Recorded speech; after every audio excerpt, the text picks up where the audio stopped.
It's the Daily Doug.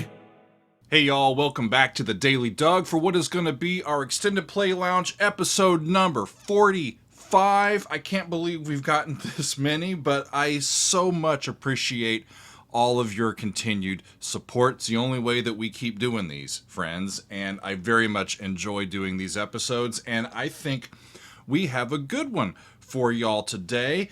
The Snow Goose by Camel is up on today's lounge, and I have it back here.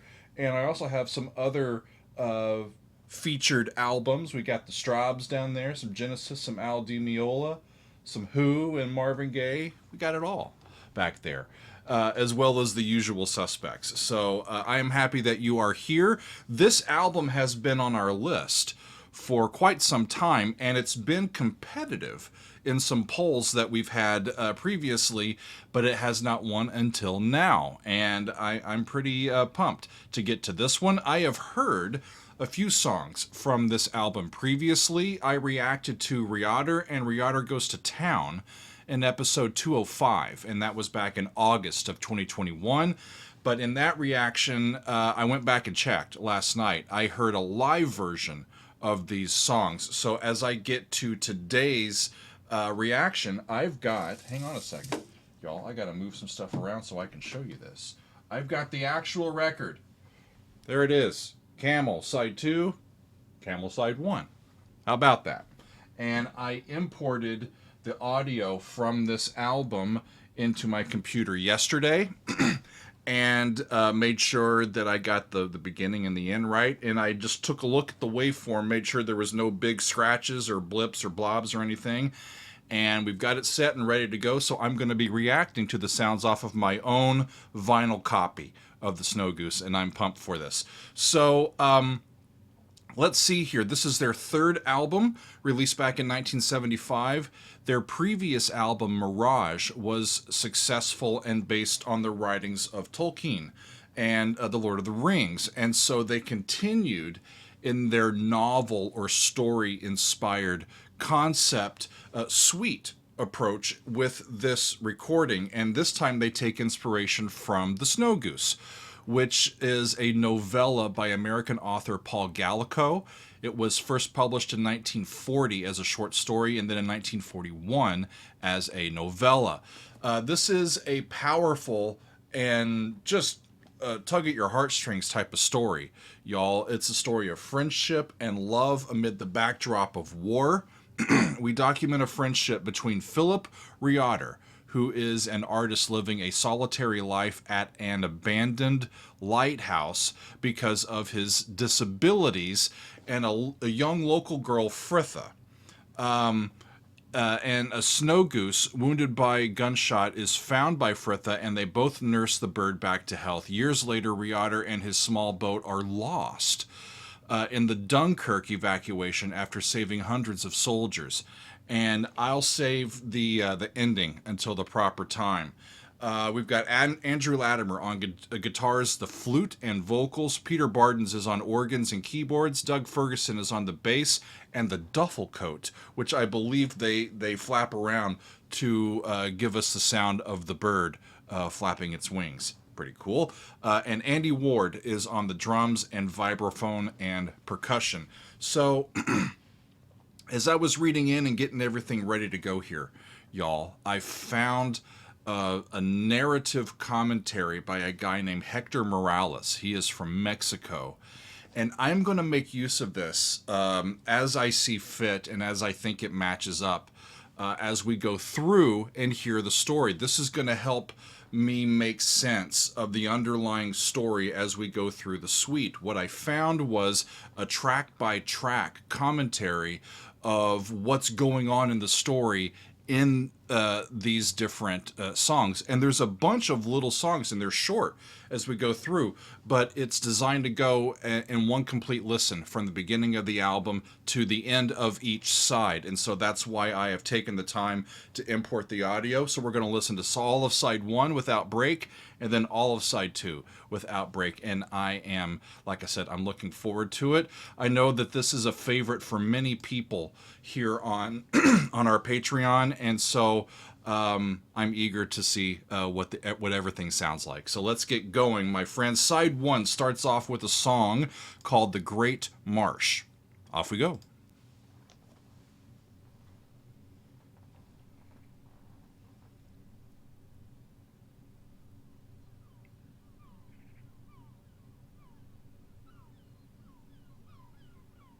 There's the birds. So we're near Essex, England.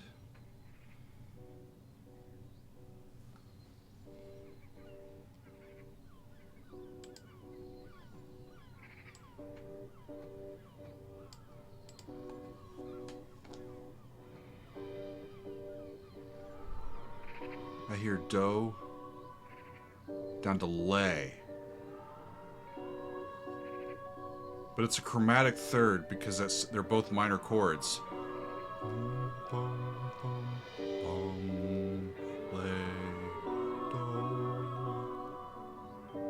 Lay. So we get a B going to a B flat between the two chords, B minor and G minor, I think.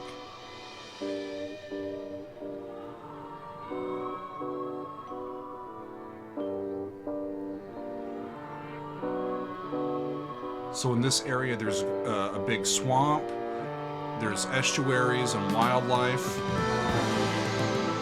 Nice.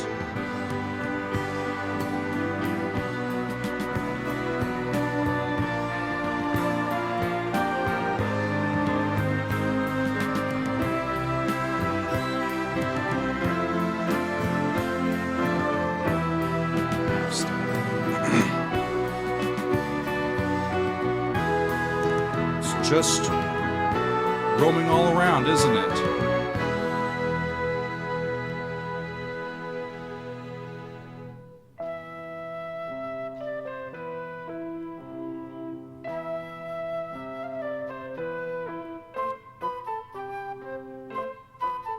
So I think here we're going into the past. So it sets up this area of Essex, England, and the story of a man, a girl, and a white bird, right? And we're going into the past.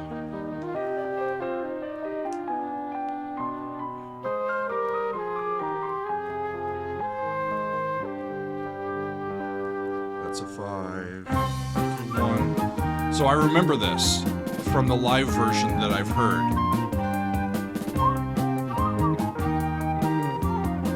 As Rhayader, right? So Philip Rhayader in 1930 settles into this lighthouse, and he was kind of disfigured, almost like a hunchback. Huge beard, a little crooked arm, but he was kind, and he was a bird painter. And the way he was treated by society made him look for an isolated home, which is why he moves into this lighthouse area. Interesting. So we're just establishing this character. It's minor 4 to 5 to 1.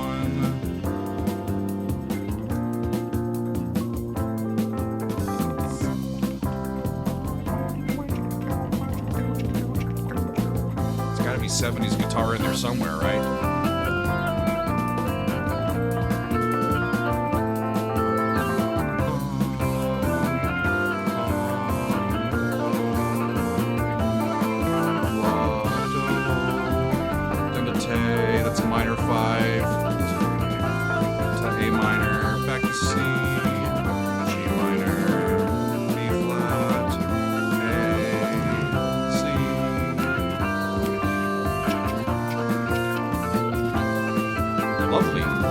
Lovely sound.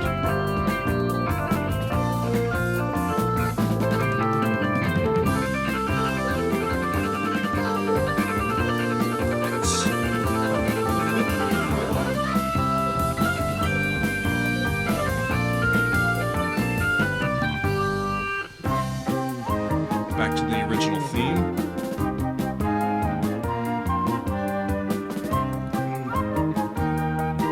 As I recall, when I did these two songs, Rhayader and Rhayader Goes to Town, on YouTube and seeing them, or with the live version and seeing them play. Andrew goes from a flute in this one to guitar in the next one.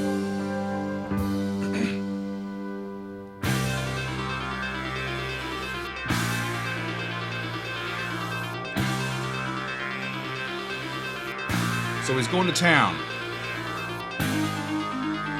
There's flat 6, down to 5.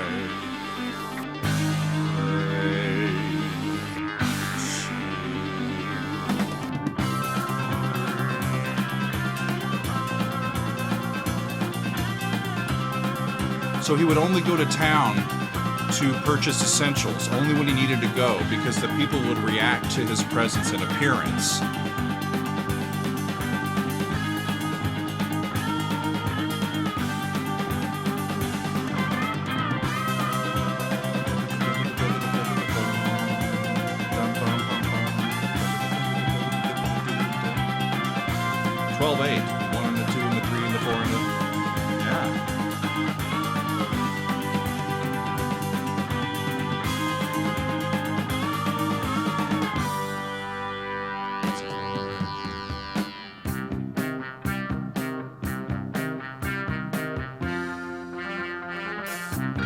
So a secondary theme,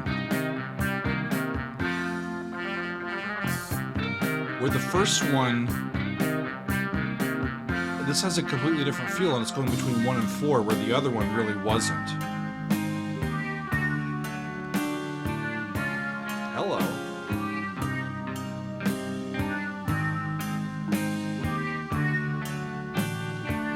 I remember. How about that? I remember it going to flat 2.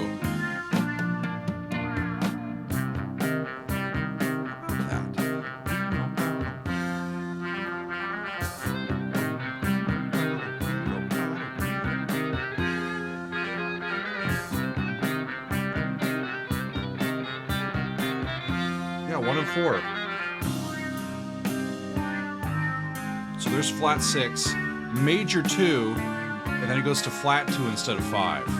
And I called it a tritone substitution. Which it is. It's cool.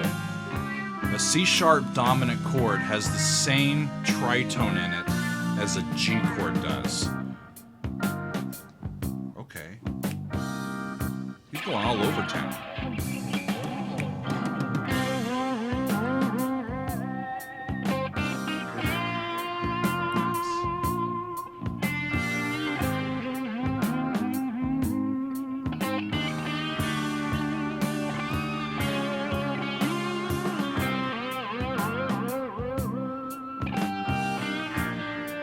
I get that these guys are proggy, obviously, but they're not quite as just fully immersed into the progginess.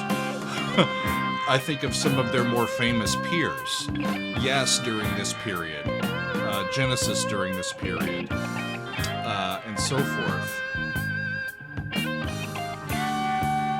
It's almost a proggier version of, at least in here, is what I hear in Pink Floyd. With this electric guitar feel, right? 5/5 to flat 2. I love it.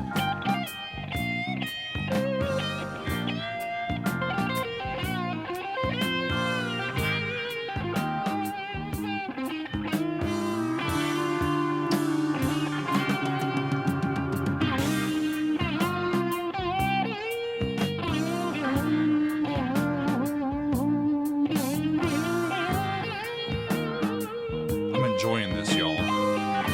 Quite a lot. That's a cool move. Love it.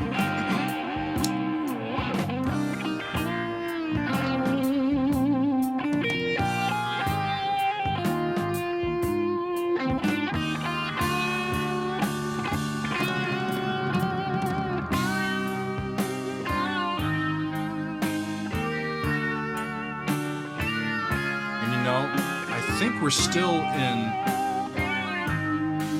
Rhayader Goes to Town. I'm not sure. The next one is called Sanctuary. but these themes going back and forth and kind of complementing each other.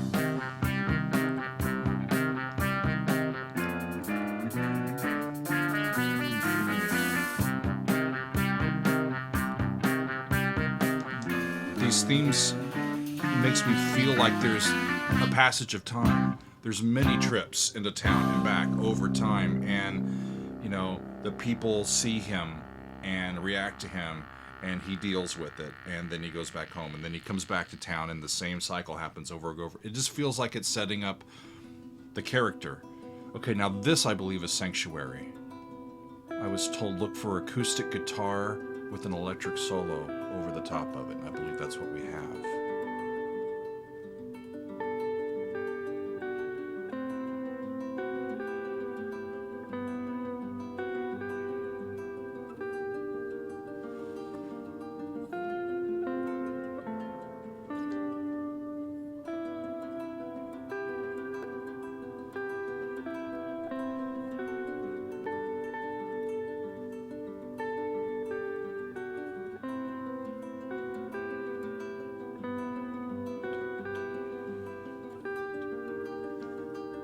Beautiful common tone little chromatic third there.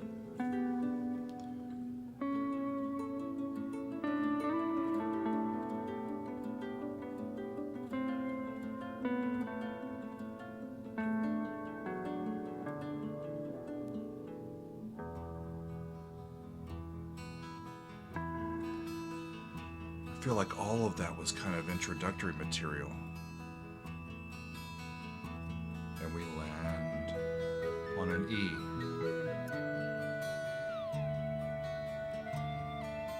No, that was all of Sanctuary. Now I think we're into a song called Fritha. I was told to listen for a waltz time with the synth lead, right? Because these go from one song to another without lyrics.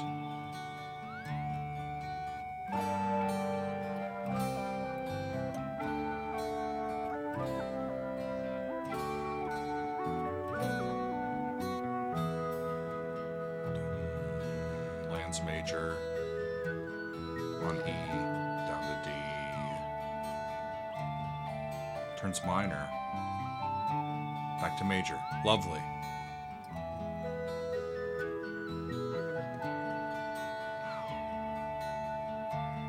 Just love the space,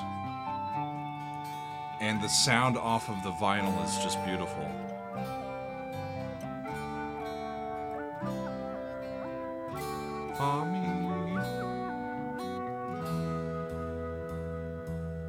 It's like a madrigal there. That was talking about Fritha, who the girl.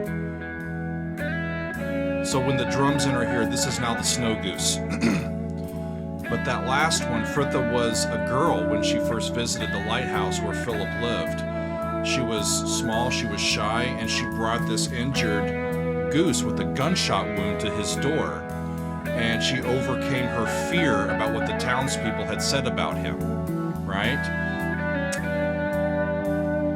So there they are, and he has this sanctuary, this real sanctuary that he's created for migrating birds at this location.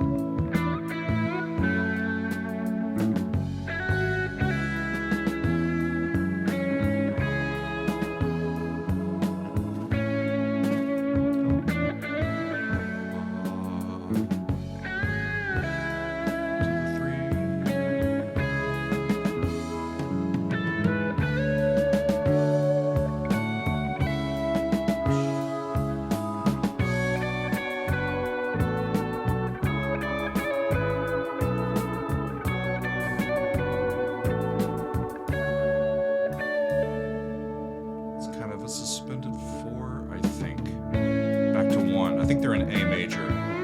Down to La. Beautiful.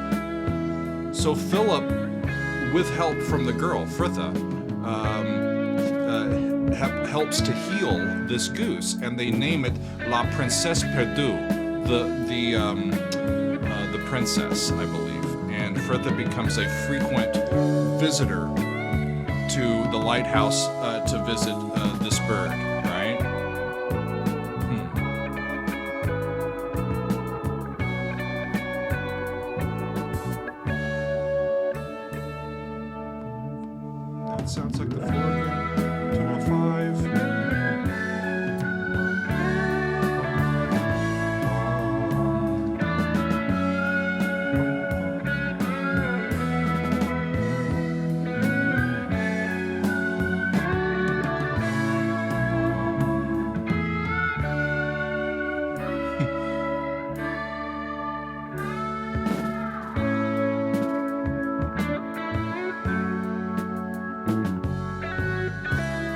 really tasteful percussion.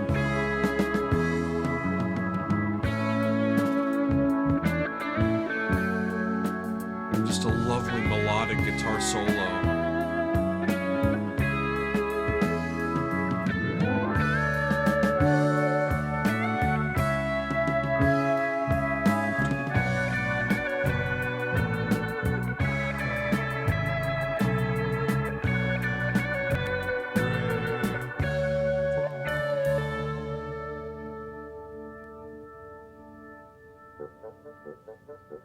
Okay, here comes the woodwinds. And this is the song Friendship.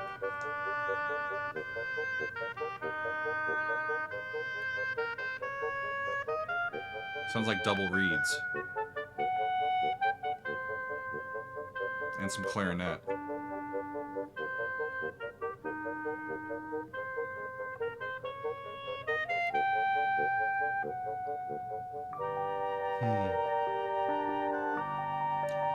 That's beautiful.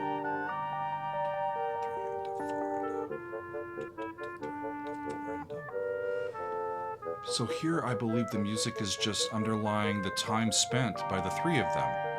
By Rhayader and by Fritha and by the bird. And this bond over time develops between these three animals.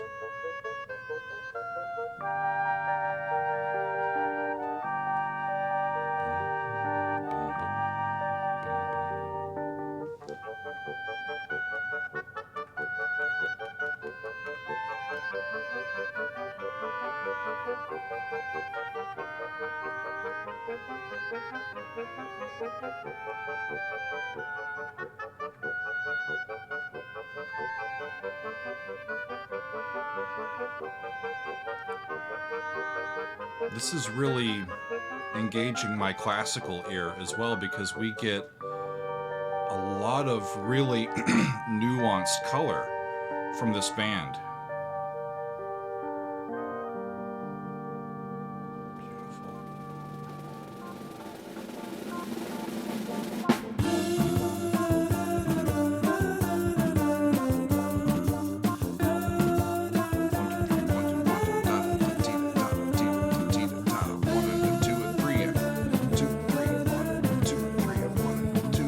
Seven, 8, and this is called Migration.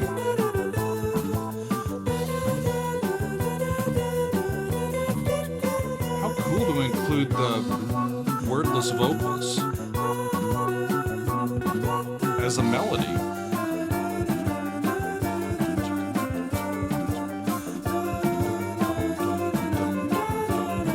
So in the previous song we kept hearing G, and it's still there.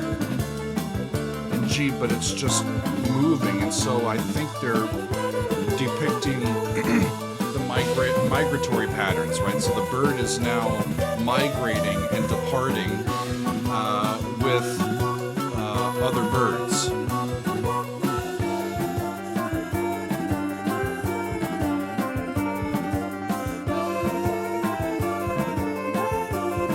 Not too far before the end of the first side.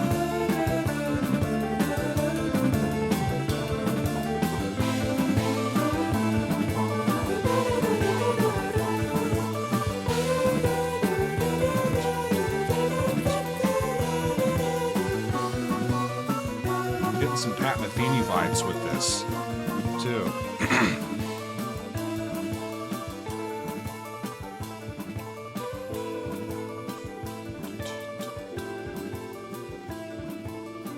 Okay, so that's going to segue into Rhayader Alone, and this is a duet with an electric piano and electric guitar. And after the goose's departure, Fritha doesn't come around much anymore. And Philip is once again lonely.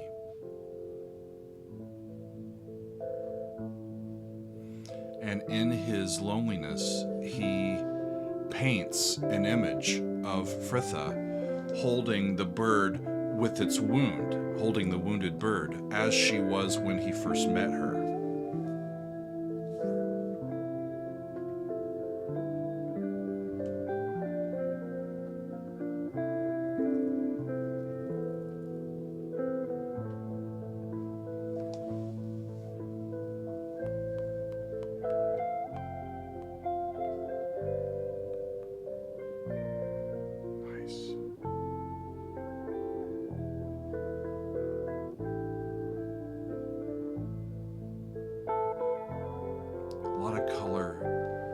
giving you some accent dissonances. When the bass lands, the stuff over the top of that moves just has a little bit of dissonance and then resolves in, and it keeps everything just moving forward.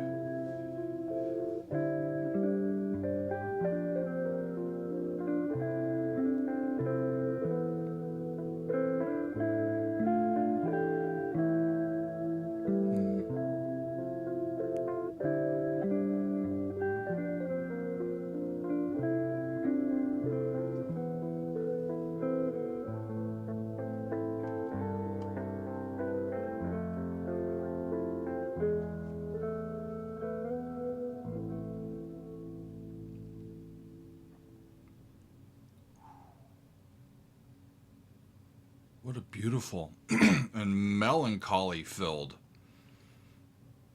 tune that last one was.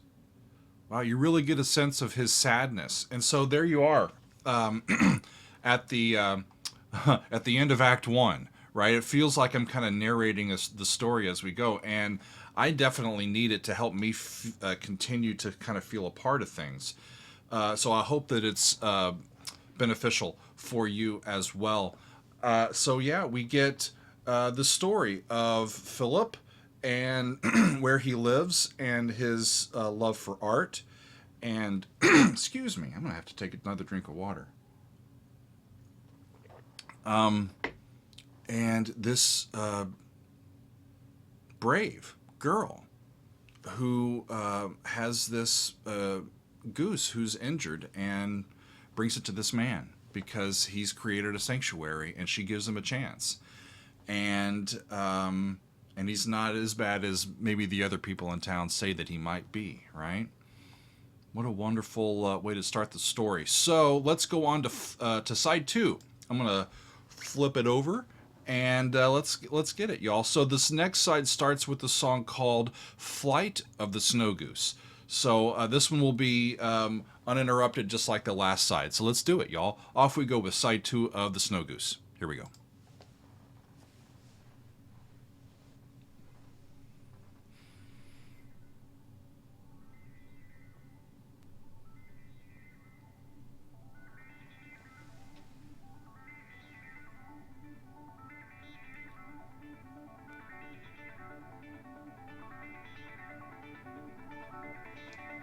So we get a sense of the goose. They see it on the horizon. Is it actually the little Princess Perdue coming back to us, right? And yes, it is. So the bird returns. It's just becoming more and more and more clear as this long fade in happens. I love this.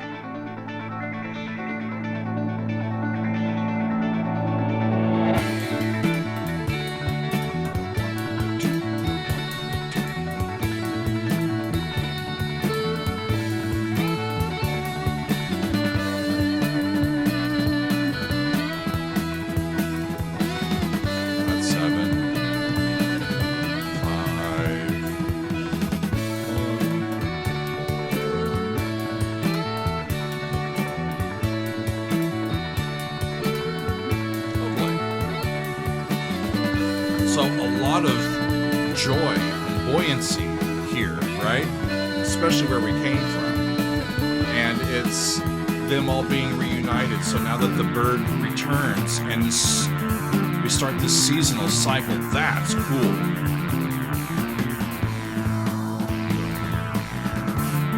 They switched it. That one's in D instead of A.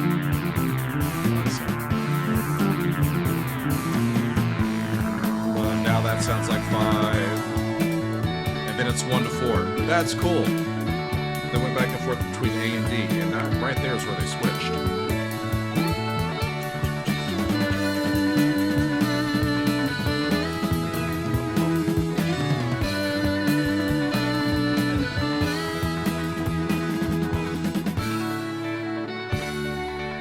So that resolves down from 5 to 4, and the 4 I think is going to become 1 again.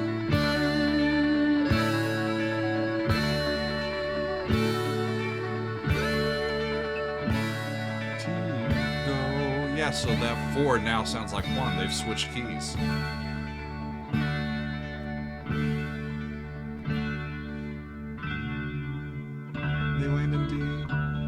So this pattern becomes seasonal, right? Migrations with birds. And when the snow goose would be at the lighthouse, Fritha would come and be there. And this would continue for several years until she was no longer a little girl.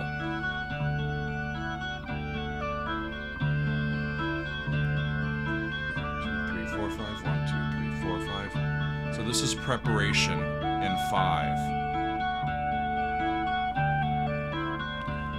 And the war has started. That's what's happening now. Preparation means preparation to sail to Dunkirk that Philip is going to do, together with a small armada of other boats to help in the desperate rescue of soldiers that are trapped at Dunkirk. Right? So he's getting ready.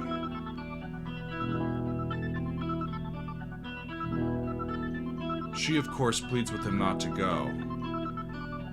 But he sees these soldiers as just like the hunted birds, quote unquote, that he's been helping, and he wants to be a part of helping them.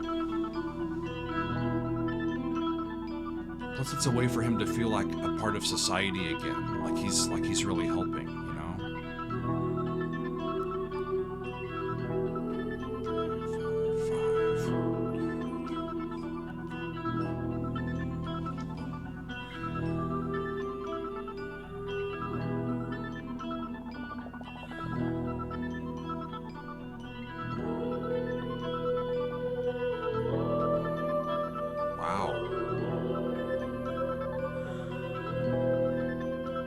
The vocals are sparse, but they're so impactful every time that I've heard them.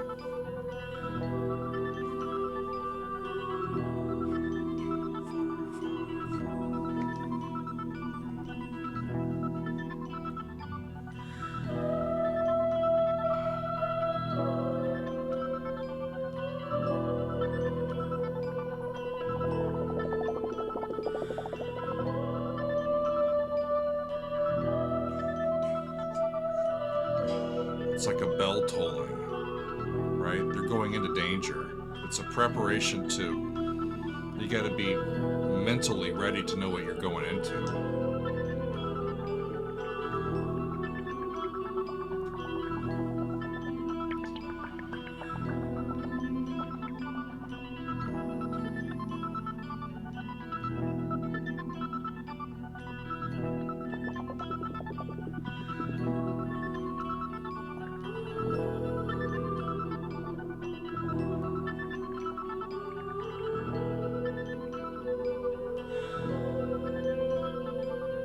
The repetitive pattern from the electronic instrument reminds me a bit of some stuff I've heard from The Who and Pink Floyd. But this is really interesting.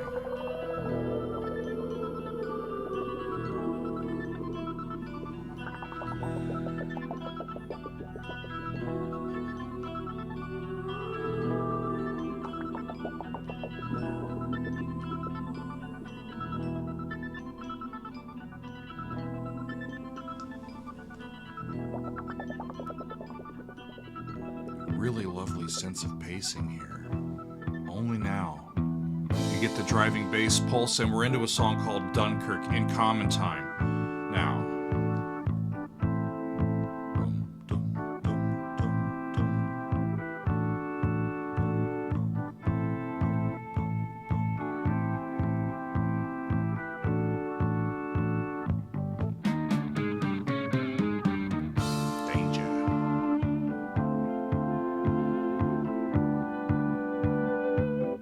Same thing over the 4. Now over D. Cool. Ha! They went down another 4th. Now they're in G. Back where they started.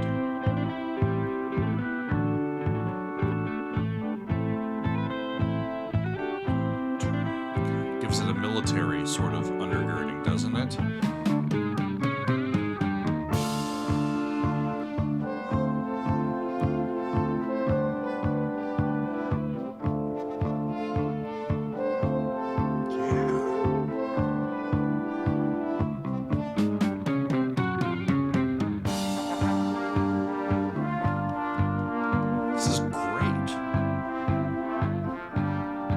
So they're at this French port where thousands of soldiers were trapped, right? And the soldiers spoke of a huge white goose that would appear between the smoke and the gunfire, guiding a small boat captained by a strange man that was transporting soldiers to safety. And the bird became a kind of prophecy and symbol of hope for the soldiers. So he's left Fritha,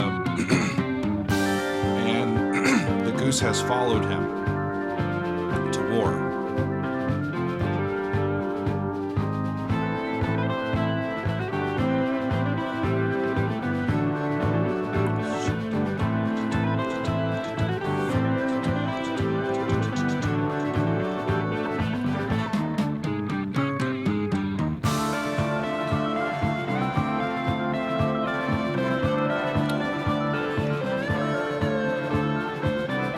This pattern that kind of builds on 1 and 4, 1 and 4, and then they move it down a fourth and down a fourth again, and it just keeps repeating. And it's almost like this scene and this scene, they're coming from everywhere, they're all around us. And then it moves chromatically from G to G sharp back to A, and we restart the entire cycle with more intensity.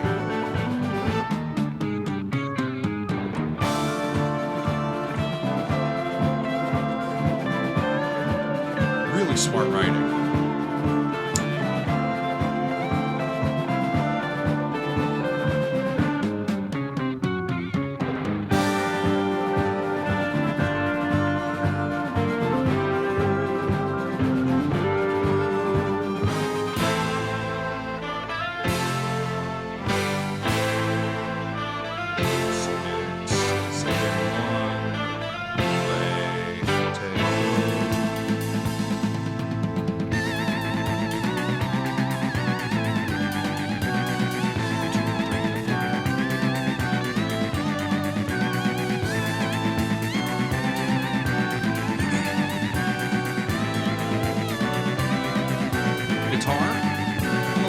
Or is that a synth?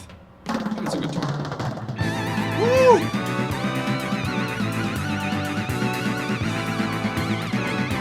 Listen underneath that.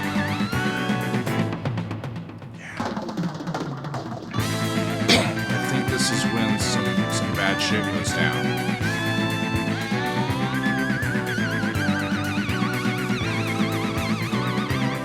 They're in the thick of battle here.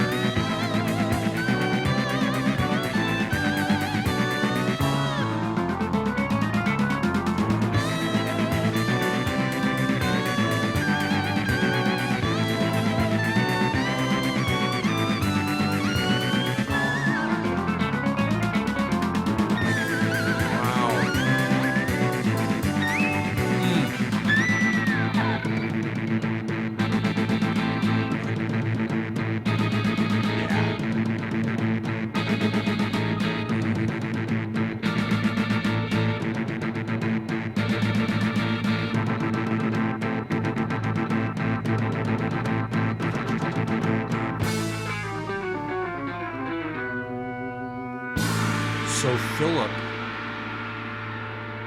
is killed. He's shot by machine gun fire. And an officer from a nearby boat happens upon Philip's small boat with the goose perched up on the mast. And I believe this is Epitaph, the next song. And the officer sees Philip dead from a machine gun blast. And I think, as I remember, the boat's in the way and they need to just sink it and get and move on, right? Get its supplies and move on. And so there's a mine nearby that they detonate, and it destroys the ship. The ship sinks.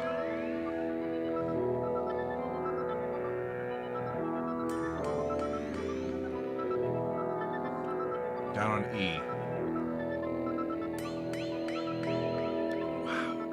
And in the Snow Goose, flies around in a couple of circles around the spot where Rhayader has gone down with the ship.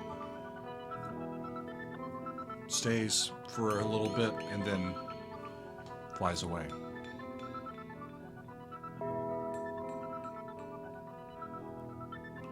And Fritha's fears come true.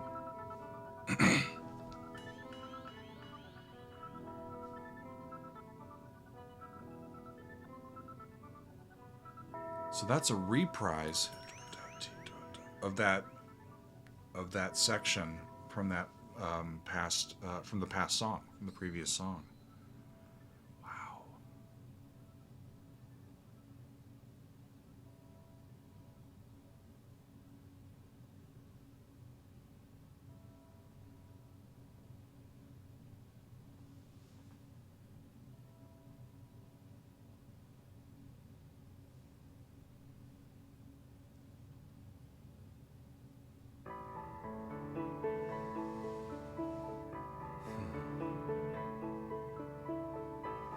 Now we're into the song Fritha Alone. And we've got this waltz piano. You know, we had Rhayader Alone at the end of the last side with the electric piano and guitar. And now we get Fritha by herself.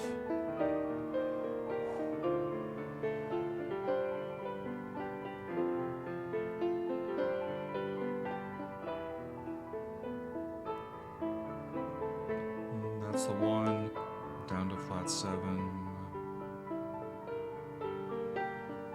Boom, boom, that's a 5. 1,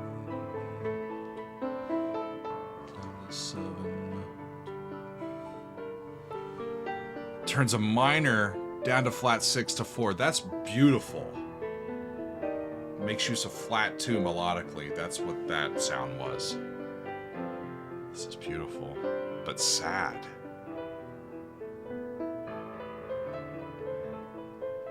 So Fritha had taken care of the birds and the lighthouse, going through all of its rooms, filled with all of his paintings, and among them she finds the one where she appeared. In the painting, still a child with the wounded goose in her arms, she finds that painting. And it shakes her like nothing else had done previously, and curiously, it was the only time that he had ever painted that particular goose. And, yeah. Now we're into La Princesse Perdue, which is a reprise of Flight of the Snow Goose and Snow Goose, now with orchestral instruments coming in. Yeah, there's that D major chord.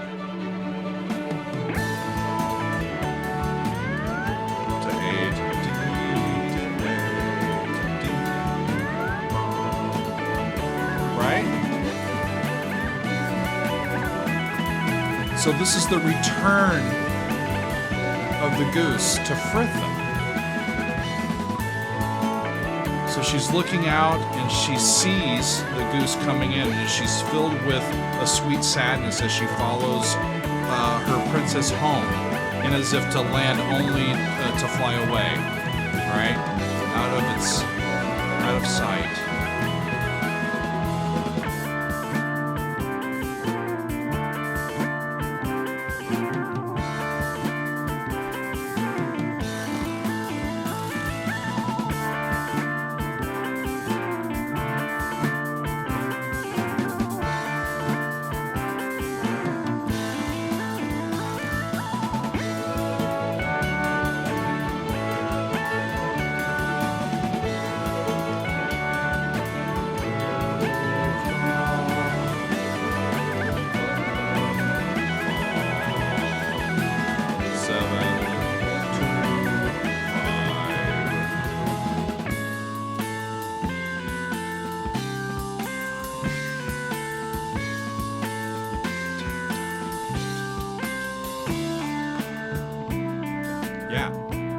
Get from compound meter to simple meters, start doing duplets.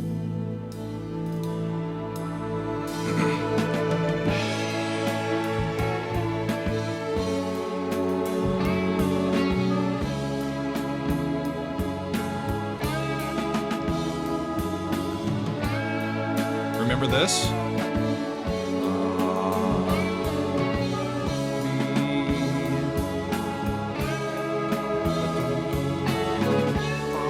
Right. It's back like the beginning. So we're now at the Great Marsh, which is an instrumental, and it is a reprise of the very first track. And we're just back at the estuary.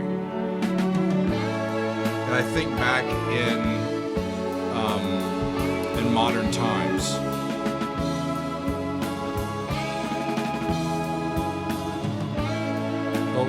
The lighthouse didn't survive, so Fritha would keep coming back to feed the birds and provide sanctuary for them. And at one point, a German pilot mistook the lighthouse for a military target and destroyed it. So all of his paintings and all of the lighthouse was destroyed, but thankfully the bird sanctuary remained intact. And so she had her painting to remind her. They're playing out this lovely story of friendship and love and time.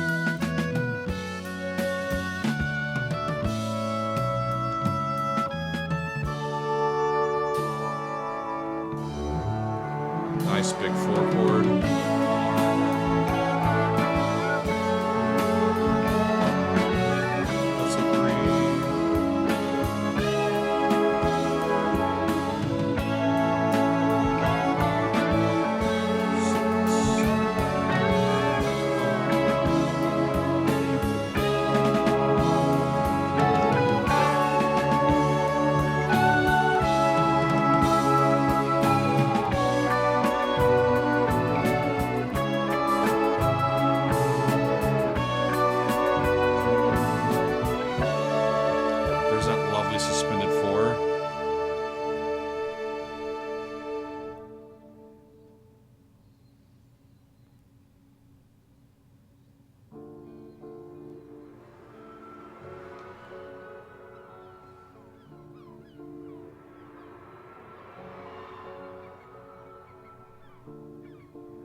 Did I get that wrong?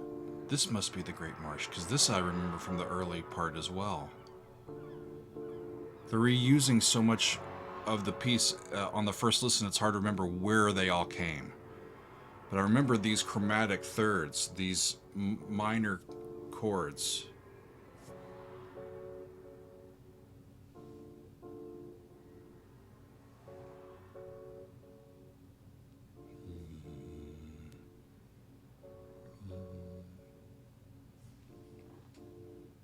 It's a lower key than where it was at the beginning.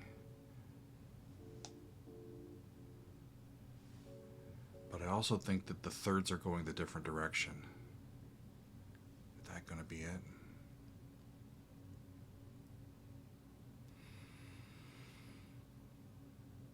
The thirds, I think the thirds were going in a different direction. At the very beginning, if I remember right, it was a chromatic third. And it went down from 1 to flat 6, 1 to flat 6. Down a chromatic third. And here we hear it in a lower key, but it's like 1 to 3, 1 to 3. Like minor 1 to the third of a major key. I'd have to look at it. I don't know if I don't know why I'm focusing on that either, but it's just what I heard. And if it's the exact same thing at the ends, at the bookend, and they're like, well, before we did it this way, what about if we just invert it, right? That speaks to that's one of our compositional transformations that we can make to our musical ideas.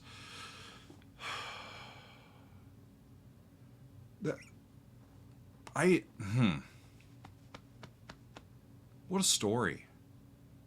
And what music. I understand, friends, y'all really loving that. And I really understand why I was told you can't do this on YouTube and just pick a song, because it won't work.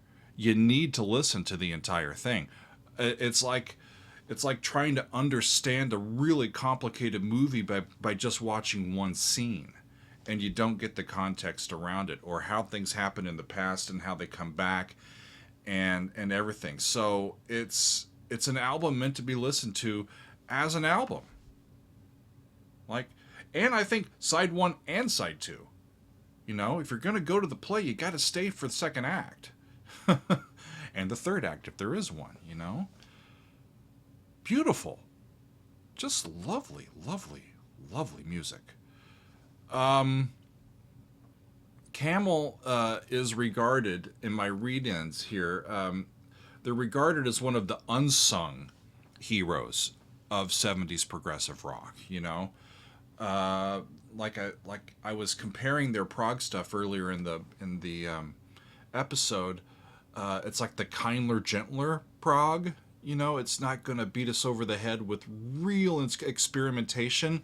They are, in my mind, building a suite, a classically inspired, from rhetoric to the written word to filmmaking to all of it, a classically inspired storytelling programmatic suite, a classically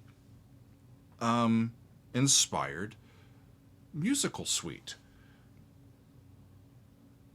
And they just happen to be using modern rock and roll instruments along with all of the strings and the woodwinds and the brass and the percussion. It was wonderful. Wonderful. I have received this album here, and I'm very thankful to have it. And I've had it for a few months, and it's just been on the shelf, you know, it's just waiting. And I've put it in a few polls, and a couple times it got close, but it never won a poll. And so this time, I'm really happy that it won the poll this time, because now I get to pull that out, and I can go, yeah, I remember listening. When I need just a lovely, maybe 40 minutes or an hour's worth of just listening out to some lovely, lovely music. That's great stuff. Their style and their sounds have influenced other musicians in the intervening years. I read, most notably including Marillion, a band which I have come to really, really love. I love Marillion's music, and it makes sense that I would really enjoy Camel as well.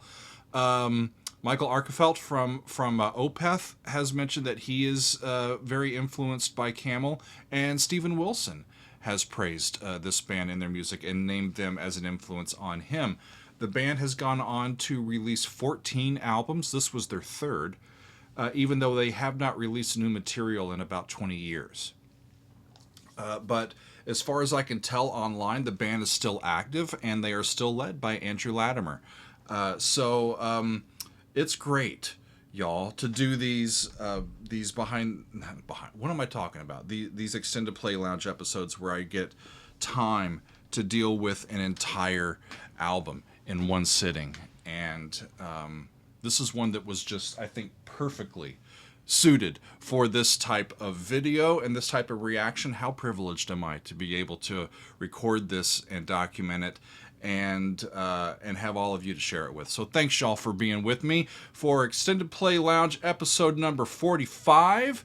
This has been the Snow Goose by Camel. Thanks, y'all. We'll see you next time on another edition of the Daily Doug.